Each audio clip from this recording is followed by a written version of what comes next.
ಇನ್ನು ದೇಶಾದ್ಯಂತ ನಿನ್ನೆ ನಡೆದಿದ್ದಂತಹ ನೀಟ್ ಪರೀಕ್ಷೆ, ನೀಟ್ ಮರುಪರೀಕ್ಷೆ ನೀಟಾಗಿ ಏನೋ ಮುಗ್ದಿದೆ. ಬಟ್ ಅಲ್ಲಲ್ಲಿ ಕೆಲವ್ರ ಕಡೆ ಸ್ವಲ್ಪ ತಡವಾಗಿ ಬಂದಿರುವ ಕಾರಣದಿಂದಾಗಿ, ಇನ್ನು ಕೆಲವು ಕಡೆ ಹಾಲ್ ಟಿಕೆಟ್ ಹಳೇದನ್ನೆಲ್ಲ ತಂದಿರುವಂತಹ ಕಾರಣದಿಂದಾಗಿ ಸ್ವಲ್ಪ ಗೊಂದಲ ಆಗಿರೋದು. ಪಾಪ ಪೋಷಕರೆಲ್ಲ ಆ ಪೊಲೀಸರು ಕೈಕಾಲಿಗೆ ಬೀಳೋದು, ಒಂದ್ಸಲ ನಮ್ಮ ಮಕ್ಕಳನ್ನ ಎಕ್ಸಾಮ್ ಬರೆಯೋಕೆ ಒಳಗೆ ಕರ್ಸ್ಕೊಂಡ್ಬಿಡಿ ಅಂತ ಬೇಡೋದು, ಇದೆಲ್ಲ ಬಹಳ ಬೇಸರ ತರಿಸ್ತಾ ಇತ್ತು. ಅದರ ನಡುವೆನೇ ರಾಜ್ಯದಲ್ಲಿ ಏನೊಂದು ಘಟನೆ ಆಯ್ತು ಅಂತ ಅಂದ್ರೆ, ಹೇಳಿ ಕೇಳಿ ನಿನ್ನೆ ಕೆಪಿಸಿಸಿ ಅಧ್ಯಕ್ಷ ಗಾದಿಗೆ ಪದಗ್ರಹಣ ನಡೀತಾ ಇತ್ತು. BK ಹರಿಪ್ರಸಾದ್ ಅವರದ್ದು ಬಹಳ ಅದ್ದೂರಿ ಕಾರ್ಯಕ್ರಮ ನಿನ್ನೆ ಪ್ಯಾಲೇಸ್ ಗ್ರೌಂಡ್ ಅಲ್ಲಿ ನಡೀತಾ ಇತ್ತು. ಈ ಕಾರಣಕ್ಕಾಗಿನೇ ಬಸ್ಗಳ ವ್ಯವಸ್ಥೆ ಇರಲಿಲ್ಲ. ಎಲ್ಲ ಕಾರ್ಯಕರ್ತರನ್ನು ತುಂಬಿಕೊಂಡು ಹೋಗಕ್ಕೆ ಆ ಬಸ್ಗಳನ್ನ ಬಳಸ್ಕೊಂಡ್ಬಿಟ್ಟಿದ್ದಾರೆ. ನಮಗೆ ಬಸ್ಗಳ ವ್ಯವಸ್ಥೆ ಇರಲಿಲ್ಲ, ಬಹಳ ಟ್ರಾಫಿಕ್ ಜಾಮ್ ಉಂಟಾಯಿತು. ಬೈಕಲ್ಲಿ ಹೋಗ್ತಾ ಇದ್ದಂಥವ್ರು 1 ಕಿಲೋಮೀಟರ್ ಹೋಗಬೇಕು ಅಂತ ಅಂದ್ರೂ ಕೂಡ ಗಂಟೆಗಳು ಹಿಡಿತಾ ಇತ್ತು ಅಂತ ಪೋಷಕರು ಆರೋಪ ಮಾಡಿದ್ರು. ಇದೇ ವಿಚಾರವನ್ನ ಬಿಜೆಪಿ ಬಳಸ್ಕೊಂಡಿದೆ. ಏನ್ ಕಾಂಗ್ರೆಸ್ಗೆ ಕಾಮನ್ ಸೆನ್ಸ್ ಇಲ್ವಾ? ನೀಟ್ ಎಕ್ಸಾಮ್ ನಡೀತಾ ಇದೆ, ಇಂಥ ಟೈಮ್ನಲ್ಲಿ ಪದಗ್ರಹಣ ಕಾರ್ಯಕ್ರಮ ಬೇಕಿತ್ತಾ ಅಂತೆಲ್ಲ ಪ್ರಶ್ನೆ ಮಾಡಿದ್ರು. ಇವತ್ತು ಇನ್ಫ್ಯಾಕ್ಟ್ BK ಹರಿಪ್ರಸಾದ್ ಅವರು ಈ ವಿಚಾರವಾಗಿ ವಿಷಾದವನ್ನ ವ್ಯಕ್ತಪಡಿಸೋದ್ರ ಜೊತೆಗೇನೆ ಕೆಲ ಪ್ರಶ್ನೆಗಳನ್ನು ಎತ್ತಿದ್ದಾರೆ. ಕಾಂಗ್ರೆಸ್ನ ಹಲವು ನಾಯಕರುಗಳು ಬಿಜೆಪಿಯಿಂದ ಬುದ್ಧಿ ಹೇಳಿಸ್ಕೊಳ್ಳೋ ದುಸ್ಥಿತಿ ನಮಗೆ ಬಂದಿಲ್ಲ ಅಂತಿದ್ದಾರೆ. ಹಾಗಾದ್ರೆ ನಿನ್ನೆ ನಡೆದಂತ ಪದಗ್ರಹಣದ ಸುತ್ತ ನಡೀತಾ ಇರುವಂತ ರಾಜಕೀಯ ಏನು, ನೀಟ್ ಮರುಪರೀಕ್ಷೆ ವಿಚಾರವಾಗಿ ಬನ್ನಿ ರಿಪೋರ್ಟ್ ಅಲ್ಲಿ ನೋಡ್ಕೊಂಬೋಣ.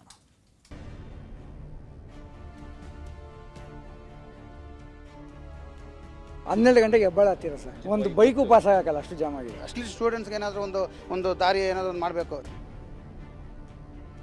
ಕಾಂಗ್ರೆಸ್ನ ನಿನ್ನೆ ದಿನದ ಕಾರ್ಯಕ್ರಮ ಬೆಂಗಳೂರಿನ ಹಲವಾರು ಭಾಗದಲ್ಲಿ ಒಂದು ಬಹಳ ದೊಡ್ಡ ಒಂದು ಅವಾಂತರ ಮಾಡಿದ್ದಾರೆ. 2 ಅವರ್ ಬಿಟ್ ಮಾಡಿದ್ರು ಅದೇ ಅಧ್ಯಕ್ಷರೇ, ಏನ್ ಗಂಟು ಹೋಗ್ತಾ ಇತ್ತು. ಆತ್ಮಹತ್ಯೆ ಮಾಡಿಕೊಂಡ ವಿದ್ಯಾರ್ಥಿಗಳ ಕುಟುಂಬಗಳಿಗೆ ಉತ್ತರ ಕೊಡುವವರು ಯಾರು? 22 ಲಕ್ಷ ಜನರಿಗೆ ಮೋಸ ಮಾಡಿದ್ರಲ್ಲ. ಮೊದಲು ಈ ದೇಶದ ಶಿಕ್ಷಣ ಸಚಿವ ರಾಜೀನಾಮೆ ಕೊಡಬೇಕು. ದೇಶಾದ್ಯಂತ ನಿನ್ನೆ ನೀಟ್ ಪರೀಕ್ಷೆ ನೀಟಾಗಿ ಮುಗಿದಿದೆ. ಹಲವು ಕಡೆ ತಡವಾಗಿ ಪರೀಕ್ಷಾ ಕೇಂದ್ರಕ್ಕೆ ಆಗಮಿಸಿದವರಿಗೆ ಪ್ರವೇಶ ಸಿಕ್ಕಿಲ್ಲ ಅನ್ನೋದನ್ನ ಹೊರತುಪಡಿಸಿದ್ರೆ ಯಾವುದೇ ಅಡೆತಡೆ ಲೋಪದೋಷವಿಲ್ಲದೆ ಪರೀಕ್ಷೆ ಸುಗಮವಾಗಿ ನಡೆದಿದೆ. ಬೆಂಗಳೂರಿನಲ್ಲೂ 68 ಕೇಂದ್ರಗಳಲ್ಲಿ ಪರೀಕ್ಷೆ ನಡೆದು ಪರೀಕ್ಷೆ ಮುಕ್ತಾಯವಾಗಿತ್ತು. ಆದರೆ ಇದೇ ಪರೀಕ್ಷಾ ಕೇಂದ್ರಗಳಿಗೆ ಕೆಲ ವಿದ್ಯಾರ್ಥಿಗಳು ತಡವಾಗಿ ಬಂದಿದ್ರು. ಬೆಂಗಳೂರಿನ RC ಕಾಲೇಜಿನಲ್ಲಿ 2 ನಿಮಿಷ ತಡವಾಗಿ ಬಂದ ವಿದ್ಯಾರ್ಥಿನಿ ಗೋಳಾಡಿದ್ರು. ಅಷ್ಟಕ್ಕೂ ಯಾಕೆ ಲೇಟ್ ಆಯ್ತು ಅಂತ ವಿದ್ಯಾರ್ಥಿಗಳ ಪೋಷಕರನ್ನ ಕೇಳಿದಾಗ ಅವರು ಕೆರಳಿ ಕೆಂಡವಾಗಿದ್ರು. ವಿಷಯ ಅಂದ್ರೆ, ನಿನ್ನೆ ಬೆಂಗಳೂರಿನ ಅರಮನೆ ಮೈದಾನದಲ್ಲಿ ಕೆಪಿಸಿಸಿ ಅಧ್ಯಕ್ಷರಾಗಿ BK ಹರಿಪ್ರಸಾದ್ ಪದಗ್ರಹಣ ಕಾರ್ಯಕ್ರಮವಿತ್ತು. ಇದರಿಂದ ಮೇಕ್ರಿ ಸರ್ಕಲ್ ಸುತ್ತಮುತ್ತ ಫುಲ್ ಜಾಮ್ ಆಗಿತ್ತು. ಹೀಗಾಗಿ ಲೇಟ್ ಆಗಿ ಬಂದ್ವಿ ಅಂತ ಪೋಷಕರು ಹೇಳಿದ್ರು. ಪರೀಕ್ಷೆ ಇದೆ ಅಂತ ಮೊದಲೇ ಗೊತ್ತಿತ್ತು, ಬೇರೆ ದಿನ ಪದಗ್ರಹಣ ಕಾರ್ಯಕ್ರಮ ಇಟ್ಟುಕೊಳ್ಳಬಹುದಿತ್ತಲ್ವಾ ಅಂತ ಪ್ರಶ್ನಿಸಿದ್ರು.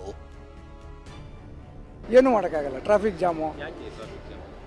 ಫಂಕ್ಷನ್ ಮಾಡ್ತಾರೆ ಕಾಂಗ್ರೆಸ್ನವರು, ಇನ್ನೇನು ಹೇಳೋಣ. ನಮಗೆ ಹೆಬ್ಬಾಳದಿಂದನೇ ಜಾಮ್. ಹೇಳಿ ಸರ್, ಹೆಬ್ಬಾಳದಿಂದ ನಾನು 12 ಗಂಟೆಗೆ ಹೆಬ್ಬಾಳ ಹತ್ತಿರ ಸರ್.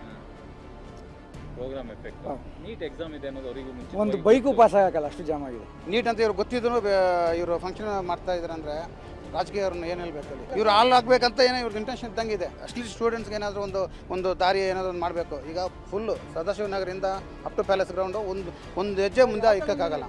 ಹೆಂಗೆ ಮಾಡೋದು? ಸ್ಟೂಡೆಂಟ್ಸ್ 2 ನಿಮಿಷ 3 ನಿಮಿಷ ಲೇಟಾಗಿ ಬರುತ್ತಂತ ಅವ್ರ ಟೆನ್ಷನು. ಇಲ್ಲಿ ಇವ್ರು ಬಿಡಲ್ಲ, ಏನು ಮಾಡ್ತಾರೆ? ನೀಟ್ ಪರೀಕ್ಷೆ ವೇಳೆ ಆದ ಟ್ರಾಫಿಕ್ ಜಾಮ್ ಕಾಂಗ್ರೆಸ್ ಬಿಜೆಪಿ ಮಧ್ಯೆ ಆರೋಪ ಪ್ರತ್ಯಾರೋಪಕ್ಕೆ ಕಾರಣವಾಗಿದೆ. ನಾವು ಮಕ್ಕಳ ಪರವಾಗಿ ಇದ್ದೇವೆ ಅಂತ ಡ್ರಾಮಾ ಮಾಡ್ತಿದ್ದಾರೆ ಅಂತ ಬಿಜೆಪಿ ಸಂಸದ ತೇಜಸ್ವಿ ಸೂರ್ಯ ಕಿಡಿಕಾರಿದ್ರು. ಇದಕ್ಕೆ ತಿರುಗೇಟು ಕೊಟ್ಟ ಪ್ರಿಯಾಂಕ್ ಖರ್ಗೆ ನಿಮ್ಮಿಂದ ಪಾಠ ಕಲಿಯುವ ಅಗತ್ಯ ಇಲ್ಲ ಅಂದ್ರು. ಮಕ್ಕಳಿಗೆ ಸಾರ್ವಜನಿಕರಿಗೆ ತೊಂದರೆ ಆಗುವಂತ ರೀತಿಯಲ್ಲಿ ಟ್ರಾಫಿಕ್ ಜಾಮ್ ಮಾಡಿ ಮಕ್ಕಳು ಎಕ್ಸಾಮಿನೇಷನ್ ಸೆಂಟರ್ಗೆ ಕರೆಕ್ಟ್ ಟೈಮಲ್ಲಿ ಹೋಗ್ದಲೆ ಒಂದು ಬಹಳ ದೊಡ್ಡ ಒಂದು ಅವಾಂತರ ಮಾಡಿದ್ದಾರೆ. ಬಿಜೆಪಿ ಅವರ ಏನು ಪಾಠ ಕಲಿಯೋದಿಲ್ಲ. ಅವರು ನಿಜವಾಗ್ಲೂ ವಿದ್ಯಾರ್ಥಿಗಳ ಪರವಾಗಿದ್ರೆ ಫಸ್ಟ್ ಕ್ಷಮೆ ಕೇಳಿ. 22 ಲಕ್ಷ ಜನರಿಗೆ ಮೋಸ ಮಾಡಿದ್ರಲ್ಲ. ಕಳೆದ 10 ವರ್ಷದಲ್ಲಿ 90 ಪೇಪರ್ ಲೀಕ್ ಆಗಿದೆ ಸುಮಾರು. ಇನ್ನು ಕೆಪಿಸಿಸಿ ಅಧ್ಯಕ್ಷ BK ಹರಿಪ್ರಸಾದ್ ಪ್ರಶ್ನೆ ಪತ್ರಿಕೆ ಸೋರಿಕೆಯ ಹೊಣೆಗಾರಿಕೆ ಪ್ರಶ್ನಿಸಿದ್ರು. ಈ ಪ್ರಶ್ನೆಗೆ ಉತ್ತರಿಸಿದ ತೇಜಸ್ವಿ ಸೂರ್ಯ, ನೀಟ್ ಪ್ರಶ್ನೆ ಪತ್ರಿಕೆ ಲೀಕ್ ಪ್ರಕರಣದ ಹೊಣೆ ಹೊತ್ತಿದ್ದೇವೆ ಅಂತ ಹೇಳಿದ್ರು. ನೀಟ್ ಪ್ರಶ್ನೆ ಪತ್ರಿಕೆ ಸೋರಿಕೆಗೆ ಹೊಣೆ ಯಾರು? ದೇಶದ ಲಕ್ಷಾಂತರ ವಿದ್ಯಾರ್ಥಿಗಳ ಮಾನಸಿಕ ಯಾತನೆಗೆ ಯಾರು ಹೊಣೆ? ಆತ್ಮಹತ್ಯೆ ಮಾಡಿಕೊಂಡ ವಿದ್ಯಾರ್ಥಿಗಳ ಕುಟುಂಬಗಳಿಗೆ ಉತ್ತರ ಕೊಡುವವರು ಯಾರು? ಪರೀಕ್ಷಾ ವ್ಯವಸ್ಥೆಯ ಮೇಲೆ ನಂಬಿಕೆ ಕಳೆದು ಹೋಗುವಂತೆ ಮಾಡಿದವರು ಯಾರು? ಪೇಪರ್ ಲೀಕ್ ನ ವಿಚಾರದ ಬಗ್ಗೆ ಈಗಾಗಲೇ ಡಿಸ್ಕಷನ್ ಆಗಿದೆ, ಜವಾಬ್ದಾರಿ ಹೊತ್ತಾಗಿದೆ, ಮರುಪರೀಕ್ಷೆ ಕೂಡ ಯಶಸ್ವಿಯಾಗಿ ಮಾಡಿಸಾಗಿದೆ. ಮರುಪರೀಕ್ಷೆ ವಿಚಾರದಲ್ಲಿ ಯಾರು ಜವಾಬ್ದಾರಿ ತಗೊಂಡಿಲ್ಲ ಮತ್ತೊಂದಲ್ಲ ಅನ್ನೋ ಪ್ರಶ್ನೆ ಅಲ್ಲ. ಮೊದಲು ನೀಟ್ ಹಗರಣದಲ್ಲಿ ಕೇಂದ್ರ ಶಿಕ್ಷಣ ಸಚಿವ ಧರ್ಮೇಂದ್ರ ಪ್ರಧಾನ್ ರಿಸೈನ್ ಕೊಡ್ಲಿ ಅಂತ ಕೆಪಿಸಿಸಿ ಅಧ್ಯಕ್ಷ ಬಿಕೆ ಹರಿಪ್ರಸಾದ್ ಆಗ್ರಹ ಮಾಡಿದ್ರು.